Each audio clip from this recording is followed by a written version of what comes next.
Sri Sai Satcharitra, Chapter 48. The Stories of Mr. Shevade and the Sapatnekars.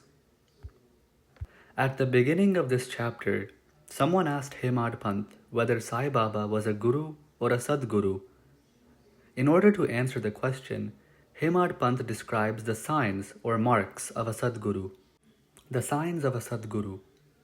A person who teaches us the Veda and Vedanta, or the 6 Shastras, controls his breath or brands his body with mudras, gives pleasing discourses regarding Brahma, gives mantras to his disciples, and orders them to chant the same a certain number of times, and explains beautifully the ultimate principle, but has himself got no experience or self-realization, is not a Sadguru. But he who through his discourse creates in us distaste for the enjoyments of this world and the next, gives us a taste of self-realization, and is well versed in both theoretical and practical knowledge of self-realization, deserves to be called a Sadguru. How can he, who is himself devoid of self-realization, help his disciples attain it? A Sadguru does not, even in his dreams, expect any service or profit from his disciples. On the contrary, he wishes to serve them. He does not think that he is great and the disciple is small. Not only does he love them as his children, but regards them as equal to himself or Brahma. The main characteristic of a Sadguru is that he is the abode of peace. He is never restless or ruffled and has no pride of his learning. The poor and the rich, the small and the great, are all the same to him. Hemad Pant thinks that on account of the accumulation of merits in his past births, he had the good fortune of meeting and being blessed by such a Sadguru, Sai Baba. Even in his youth, Baba hoarded nothing. He had no family, friends, home, or any support. Since he was 18, his control over his mind was perfect and extraordinary. Earlier in his life, he lived fearlessly in a secluded place and always abided in his self. Seeing the pure attachment of his devotees, he always acted in their interests, and hence he was in a way dependent on them. Experiences similar to the ones he gave his devotees while he was alive are even today, after his Mahasamadhi, experienced by those who attach themselves to him. What the devotees have to do is trim their heart's lamp of faith and devotion and burn in wicks of love, and when this is done, the flame of knowledge will be lit and will shine brighter. Mere knowledge without love is dry. Nobody wants such knowledge. Without love, there is no contentment, and thus we should have unbroken and unbounded love. How can we praise love? Everything is insignificant before it. Without love, our reading, hearing, and study are of no avail. In the wake of love follows devotion, dispassion, peace, and liberation with all their treasures. We do not love anything unless we feel earnestly about it.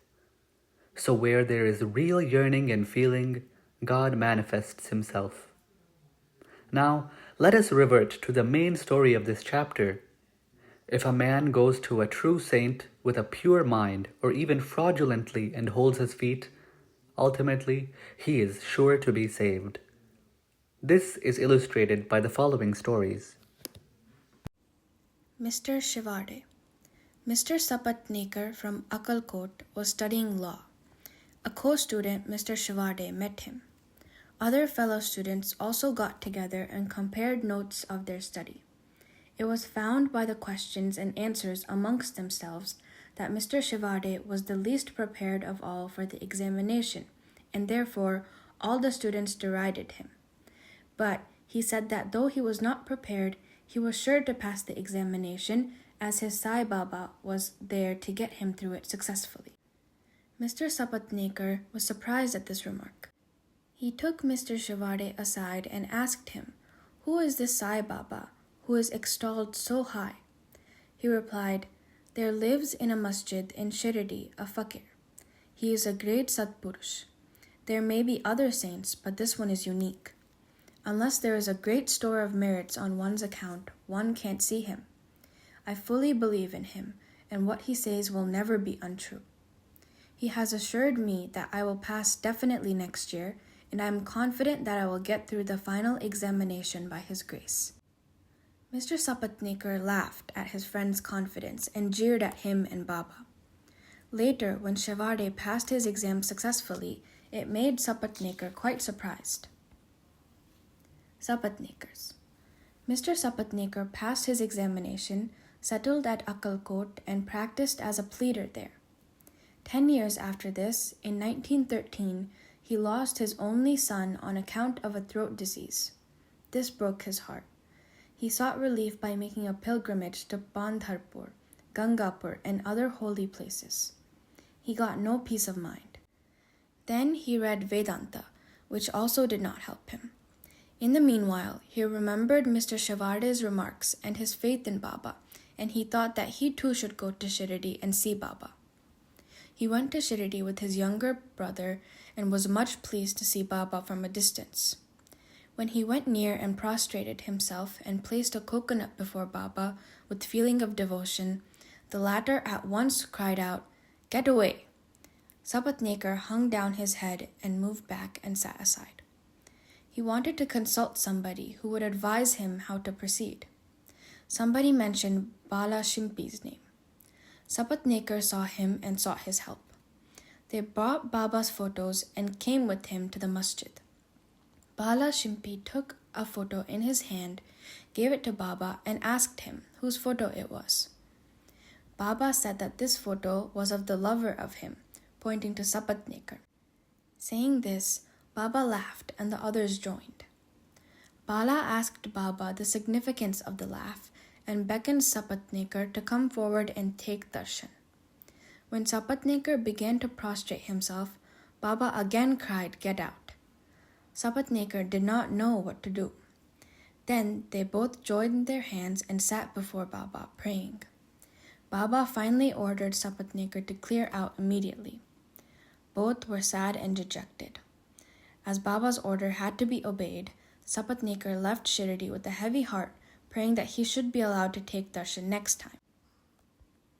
Mrs. Sapatnekar. 1 year elapsed. Still his mind was not at peace. He went to Gangapur, where he felt more restless.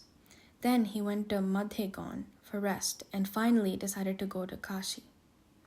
2 days before starting, his wife got a vision. In her dream, there was going with a picture to Lakkad Shah's well. There, a fakir, with a piece of cloth tied around his head, sitting at the foot of the neem tree, came close to her and said, "My dear lassie, why get exhausted for nothing? I get your pitcher filled with pure water." She was afraid of the fakir and hastened back with the empty pitcher. The fakir followed her. At this, she was awoke and opened her eyes. She told this vision to her husband. They thought that this was an auspicious sign, and they both left for Shirdi. When they reached the masjid, Baba was absent. He had gone to Lendi. They waited till his return. When he returned, she was surprised to see that the fakir she saw in her vision exactly resembled Baba. She reverentially prostrated herself before Baba and sat down looking at him. On seeing her humility, Baba was much pleased and began to tell a story in his particular characteristic manner to a third party. He said, "My arms, abdomen, and waist have been paining for such a long time. I took many medicines, and yet the pains did not abate. I got sick of the medicines, as they gave me no relief, but I am surprised to see that all the pains have now disappeared at once." Though no name was mentioned, it was the story of Mrs. Sapatnekar herself. Her pains as described by Baba left her soon, and she was happy. Then Mr. Sapatnekar went ahead to take darshan. He was again welcomed with the former "Get out." This time he was more penitent and persevering. He said that Baba's displeasure was due to his past deeds and resolved to make amends for the same. He determined to see Baba alone and ask pardon for his past actions. He placed his head on Baba's feet, and Baba placed his hand on him, and Sapatnekar sat stroking Baba's leg. Then a shepherdess came and sat massaging Baba's back. Baba, in his characteristic way, began to tell the story of a banya. He related the various vicissitudes of all his life, including the death of his only son. Sapatnekar was surprised to see that the story which Baba related was his own, and he wondered how Baba knew every single detail of it. He came to understand that he was omniscient and knew the hearts of all. When this thought crossed his mind, Baba addressed the shepherdess and, pointing to Sapatnekar, said, "This fellow blames me and charges me with killing his son. Do I kill people's children? Why does this fellow come to the masjid and cry? Now I will bring that very child back into his wife's womb again." With these words, he placed his blessing hand on his head and comforted him, saying, "These feet are old and holy. You are carefree now. Place your entire faith in me, and you will soon reach your objective." Sapatnekar was much moved by emotion. He bathed Baba's feet with his tears and then returned to his residence. Then he made preparations for worship and Naivedya and came with his wife to the masjid. He offered all this to Baba and accepted prasad from him. There was a crowd in the masjid, and Sapatnekar went there and saluted Baba again and again. On seeing heads clashing against heads, Baba said to Sapatnekar, "Why do you prostrate yourself repeatedly? One namaskar offered with love and humility is enough."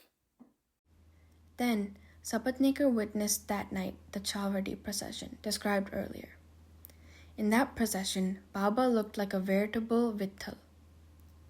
At the parting next day, Sapatnekar thought that he should first pay 1 rupee as dakshina, and if Baba asked again, instead of saying no, he should pay 1 more, reserving with him sufficient amount as expenses for the journey.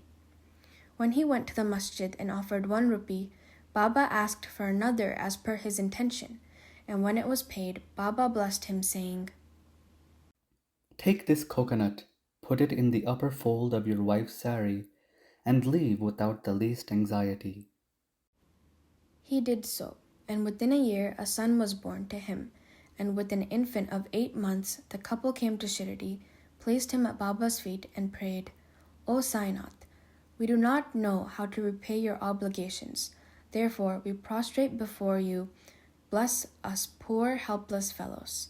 Henceforth let your holy feet be our sole refuge. Many thoughts and ideas trouble us in waking and dream states, so turn our minds away from them to your bhajan and bless us." The son was named Murlidhar. 2 others were born afterwards. The Sapatnekar couple thus realized that Baba's words were never untrue and unfulfilled. Bow to Sri Sai, peace be to all.